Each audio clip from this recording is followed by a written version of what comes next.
Okay, here I am in the middle of November 2010, and in this little video, I'm calling it, it's time for you to go beyond being a beginner.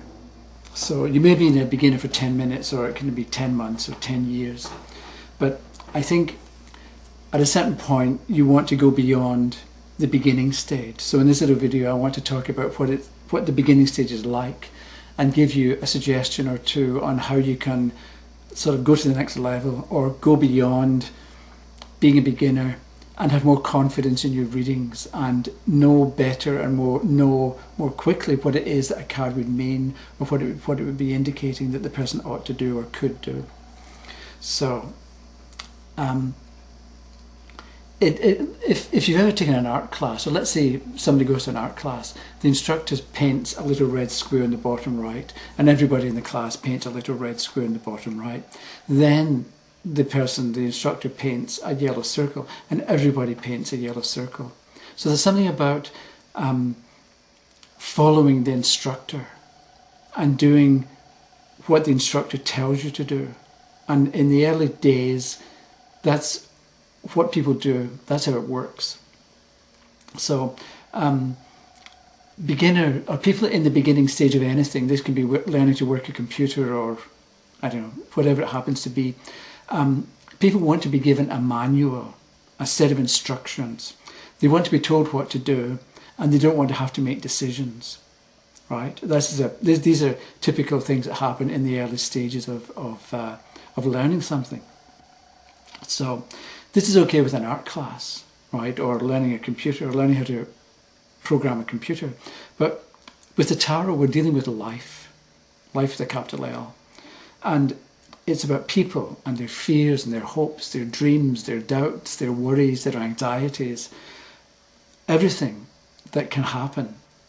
And somehow all that experience that people go through, and all the kind of things that happen to them, you really can't fit that inside a system. And so you can't really have a list of meanings that would cover, for every single card, that will cover every possibility and every eventuality. And so, but at the same time, people make lists, they want to know, what does the card mean? And so it means this, it means this, it means this. And I took this from somebody's entry in Facebook, and it was about the Ace of Cups, right? So what does the Ace of Cups mean? And we get the beginnings of love and creativity, possible marriage, spiritual healing possible, new relationship on the horizon, powerful creative energy able to be harnessed for new ventures, the creative arts, emotional fulfillment in all things, divine influence on art and music, and all that, which all of these meanings they're fair enough, they're good, they're correct, let's say. But you go through your list and you end up with, okay, well, what does it actually mean for this particular question? And so which one is right? And how do you know which one is right?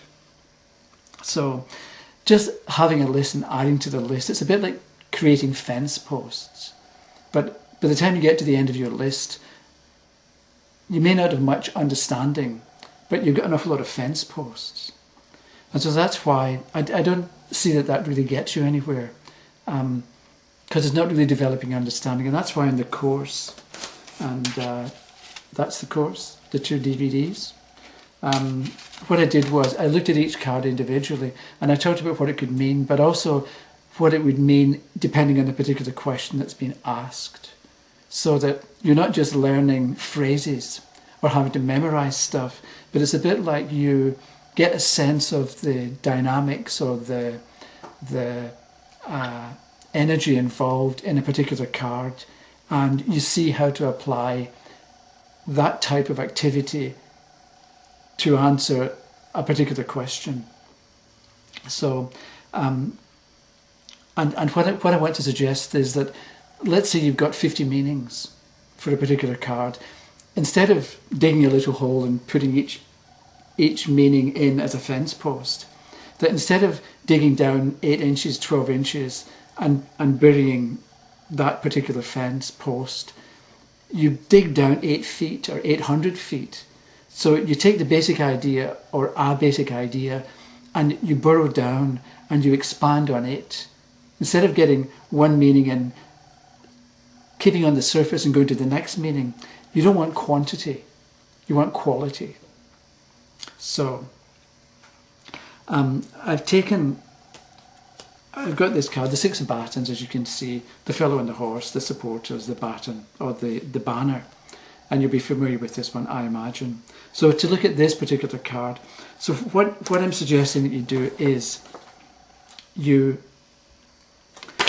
write down, you take 1 minute maximum, and you write down anything that comes to mind, a few words that come to mind about the meaning of the card. So I wrote this, and I'll read it to you.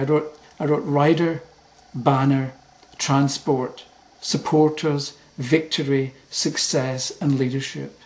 And those ideas quickly came to me just by looking at the picture of that Six of Batons, because there's a fellow on a horse. The horse can represent transportation. The banner can represent victory, and so on. He's got supporters, he's got people with him on his path, on his journey, and so on.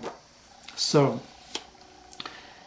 you've got a few words that make sense to you about the meaning of that particular card.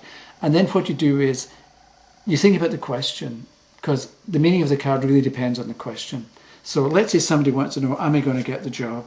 And the answer is the Six of Batons, upright. So you say, yes, you're going to get the job. And they say, okay, well, that's fair enough, but tell me more. Tell me how and why I'm going to get the job, so that I can know what to do and what not to do. So instead of picking another card to answer that question, you look at the words you've got for the Six of Batons.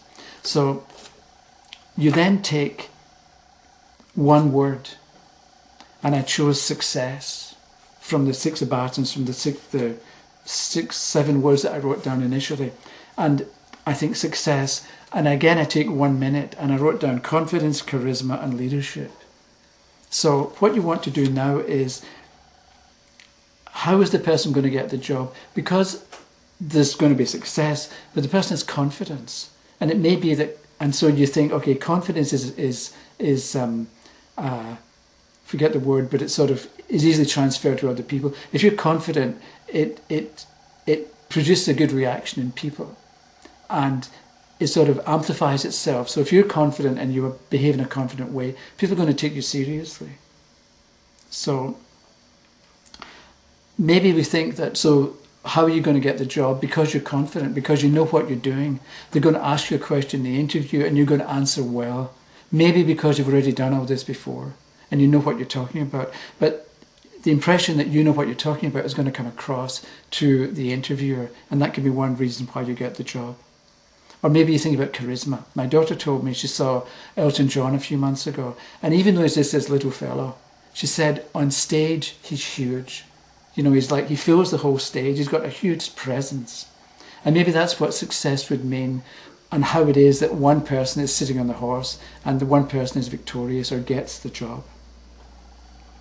Or maybe you think about leadership, but instead of leadership and adding fence posts beside it, you take leadership and you burrow down and you go in depth to understand what leadership is all about. The other thing is, that's for am I going to get the job, but a couple of weeks ago, or maybe a week ago, I did this Blog Talk Radio Tarot Today show about the horoscope spread, and the 8th house in the horoscope is so-called death and regeneration, so it shows what kinds of changes are necessary. So let's say you get the Six of Batons in the 8th house, so you want to know what needs to change. And so you go back to your lists or your words, and maybe you got the idea of success again. So the person has to change how he or she thinks about success. So maybe they thought success was all about money, and they've got the money, but now they're looking to find that it's a little bit empty. So they need to redo or reconsider or rework their definition of success. Or we could take a look at the card and see the supporters. And so supporters relating to death and regeneration, maybe it's time to get new friends, or to hook up with people who are not going to automatically agree with you or tell you you're wonderful, but find people who will give you maybe an honest or maybe a more honest assessment or description of what it is that you're doing and about the validity or the value of what you're suggesting. So that's, again, I'm always rushing, but I think if you want to go, I'm going to do podcast number 9 on this same idea, probably in more detail. So it will be at the site in the latest editions section, partway down. And so that's it. If you have comments or questions, send me an email. Thank you very much.